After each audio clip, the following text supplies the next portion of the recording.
नवी मुंबई पोलिसांनी जुहूगाव इथल्या विविध लॉजवर छापा टाकून 24 तरुणींची सुटका केली आहे। या मुलींमध्ये एका बांगलादेशी तरुणीचाही समावेश आहे।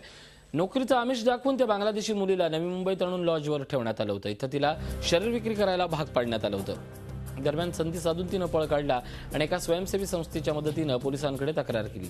त्यावरून नवी मुंबई पोलिसांनी जुहूगाव इथल्या विविध लॉजवर छापा टाकला आणि तिथून 24 तरुणींची सुटका केली।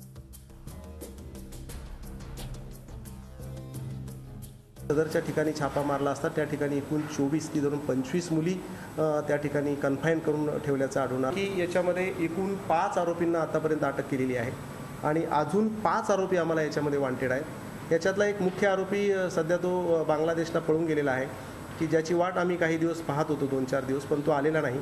तर त्याची मोडच अशी आहे की तो हे 2 ग्रुप आहेत आणि हे 2 ग्रुप मुली तिकडून आणणे आणि त्यांना अशा प्रकारचे नोकरीचा आमिष दाखवून या ठिकाणी आणायचं आणि त्यांना अवैध धंद्यासाठी कामाला लावायचं।